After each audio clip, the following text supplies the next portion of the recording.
నమస్కారం, welcome to I dream. ధర్మ మార్గం కార్యక్రమానికి స్వాగతం. నేను మీ విజిత.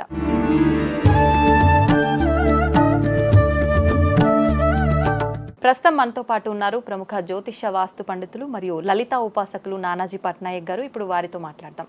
నమస్కారం అండి. శ్రీమాత్రే నమః. గురుగారు, అక్టోబర్ 2వ తారీఖు అమావాస్య వస్తుంది కదా, అదే రోజు సూర్యగ్రహణం కూడా ఉందని చెప్పి వింటూ ఉన్నాము. అయితే మనకు ఉగాది పంచాంగం సమయంలో అసలు ఈ సంవత్సరంలో గ్రహణాలే లేవు అని చెప్పి కూడా కొంతమంది పురోహితులు చెప్పడం కూడా జరిగింది. మరి ఇప్పుడు నిజంగా సూర్యగ్రహణం అనేది ఉందా? ఆ రోజు ఉంటే ఎటువంటి నియమాలు పాటించాలి తెలియజేయండి. గ్రహణం ఆకాశంలో ఉంది, మన ఇండియాలో లేదు. ఓకే, అంటే ఎందుకు లేదు? మనకి చంద్రగ్రహణం కానీ సూర్యగ్రహణం కానీ మనకి ఎందుకు లేదు అంటే, చంద్రగ్రహణం మనకి స్టార్ట్ అయింది మొన్న మార్నింగ్ 6:12 నుంచి 10:17 వరకు ఉండేది.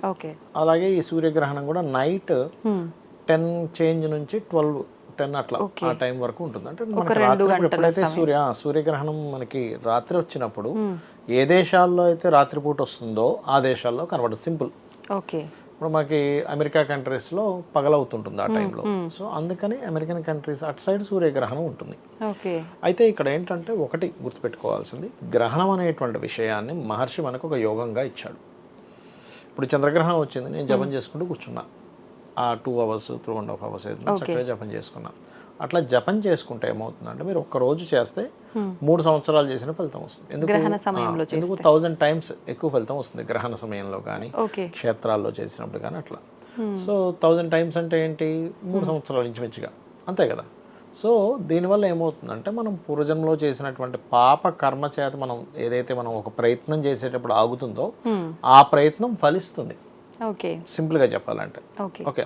సో అందుకని మహర్షి మనకి గ్రహణ సమయంలో రవిచంద్రులు ఒకే ఈక్వల్ దీంట్లో ఉంటారు, అండ్ నోట్స్ కూడా ఈక్వల్ దాంట్లోకి వస్తాయి. ఒకే సరళ రేఖలోకి రావడం వల్ల పట్టు ఎక్కువగా ఉంటుంది, మనసు ఆత్మ. ఇంకోటి ఏంటంటే, రవి మనకి చాంటింగ్కి కారకుడు. మనం ఏదైనా ఒక చాంటింగ్ చేస్తున్నాం అంటే రవి బలం ఎక్కువగా ఉంటే బాగా చాంటింగ్ చేయగలుగుతాం, తొందరగా కనెక్ట్ అవ్వగలుగుతాం, 5th లార్డ్ ఉంటే కనుక. అట్లా సూర్య చంద్ర గ్రహణాల సమయంలో గ్రహణాన్ని సమయంలో చేసినట్లయితే మంత్రబలం బాగా పెరిగి ఫలితం ఎక్కువగా వస్తుంది. అందుకని అయితే ఇక్కడ గ్రహణం మీరు ఏ దేశంలో ఉన్నా 12 రాశుల మీద దాని ఎఫెక్ట్ వాళ్ళ దానికి సంబంధించిన విషయంలో కొన్ని జాగ్రత్తలు మాత్రం ఖచ్చితంగా పాటించాలి.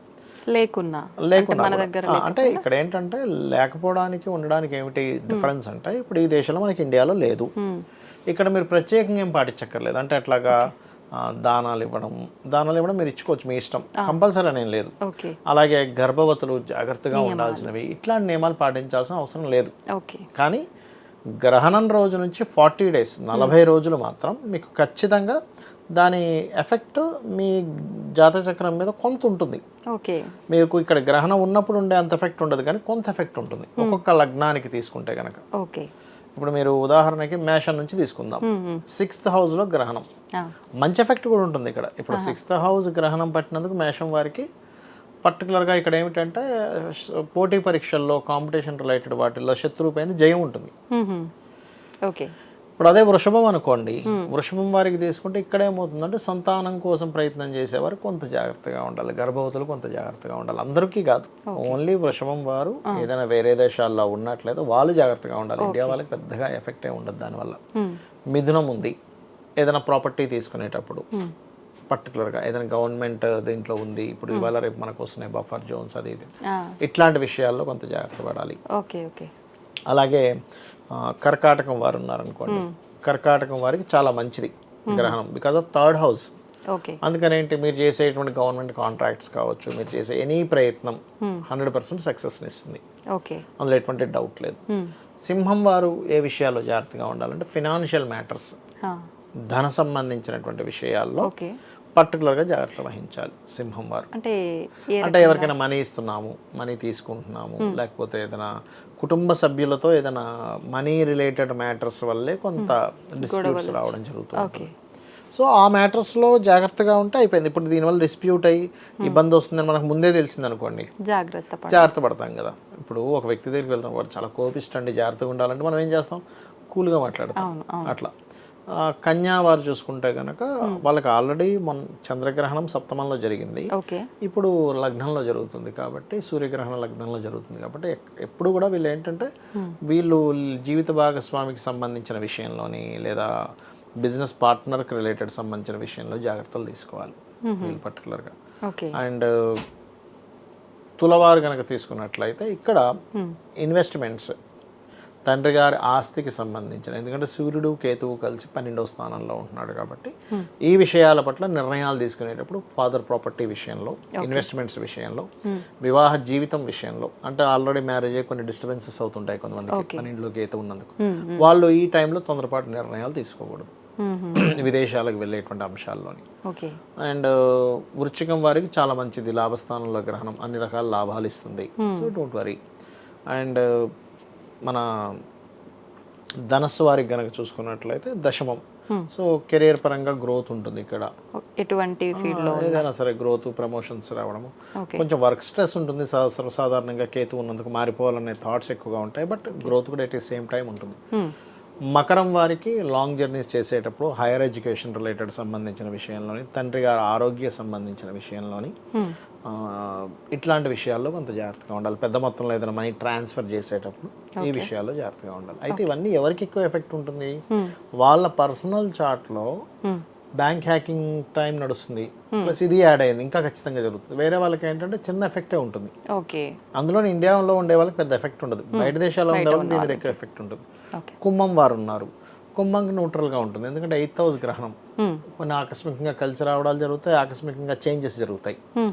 మీనం వారు కూడా సేమ్ యాజ్ ఇట్ ఈస్, ఎలా అయితే కన్యా వారు వివాహం ఎంపిక చేసుకునే విషయంలో, జీవిత భాగస్వామిని ఎంపిక చేసుకునే విషయంలో ఎలా అయితే జాగ్రత్త తీసుకోవాలో, ఈ యొక్క మీనరాశి వారు కూడా సేమ్ జాగ్రత్త వీళ్ళు కూడా తీసుకోవాలి.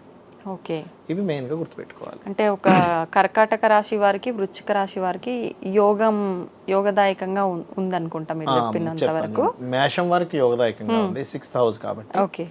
అండ్ కర్కాటకం వారికి 3వ స్థానంలో కాబట్టి వాళ్ళకి బాగా యోగదాయకంగా ఉంది.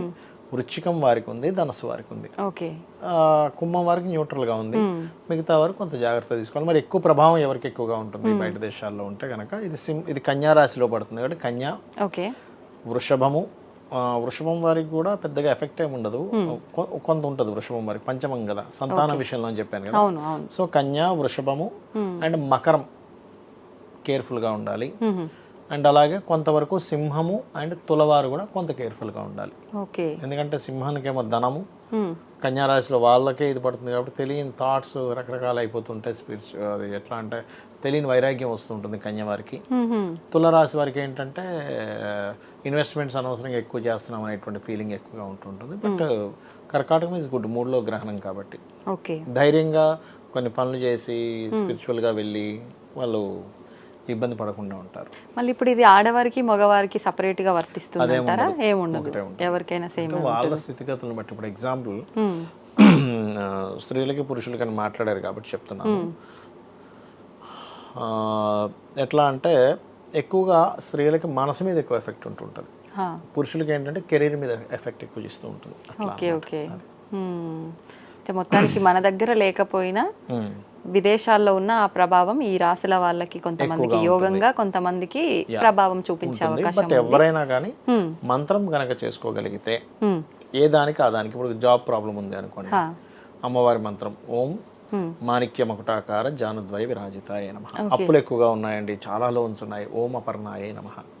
లేదు మెంటలీ చాలా ఇబ్బంది పడుతున్నాను, ఓం అష్టమి చంద్ర విభ్రాజ దళిక స్థల శోభితాయ నమః. లేనట్లయితే ఓం మనస్వినియే నమః చేసుకోవచ్చు. అలా కాదు నాకు ఫైనాన్షియల్లీ చాలా వీక్గా ఉన్నాను, నాకు ఫైనాన్స్ కావాలనుకుంటే ఓం సంపత్కరీ సమారూఢ సింధుర వ్రజ సేవితాయ నమః. ఓకే, అలా ఎవరి సమస్యకు తగ్గట్టు వాళ్ళు ఒక మంత్రం చేసుకుంటే సరిపోతుంది. మామూలుగా మనం గ్రహణ సమయంలో దానాలు ఇవ్వాలనుకునే వాళ్ళు ఇవ్వచ్చు అన్నారు కదా, ఇవ్వాలనుకుంటే ఎటువంటి దానం ఇస్తే బాగుంటుంది? బియ్యము, గోధుమలు, మినుములు, ఉలవలు దానము, రవి చంద్ర ప్రతిమలు, నాగపడిగ చిన్న దొరుకుతుంది మనకి పూజ సామాగ్రి స్టోర్స్లో, అండ్ రాగి గిన్నె, దాని మీద కొంత నెయ్యది దీపం కాదు నెయ్యి, స్వచ్ఛమైన ఆవు నెయ్యి, అండ్ ఇంకేదైనా పప్పు కూడా కలిపి ఇవ్వచ్చు. వీటిని దానంగా ఇవ్వాలి. ఓకే, అంటే అక్కడ ఉన్న వాళ్ళైనా ఇక్కడ ఉన్న వాళ్ళైనా, విదేశాల్లో అయినా ఎక్కడైనా. ఇప్పుడు ఎగ్జాంపుల్ విదేశాల్లో ఉన్నారు, వాళ్ళు ఇచ్చుకోలేరు, ఇక్కడ వాళ్ళ తల్లిదండ్రులు ఉంటారు, వాళ్ళు ఇవ్వచ్చు, వాళ్ళ పేరు మీద వెళ్ళిపోవచ్చు హ్యాపీగా. ఓకే. అది ఫలితం ఉంటుందా వాళ్ళ పేరు మీద వెళ్ళిస్తే సమానమైన ఫలితం? ఓకే, ఖచ్చితంగా ఉంటుంది. అంటే వాళ్ళ గోత్రనామాలు చెప్తున్నారుగా. ఓకే ఓకే అండి, సంతోషం అండి, ధన్యవాదాలు. శ్రీమాత్రే నమః.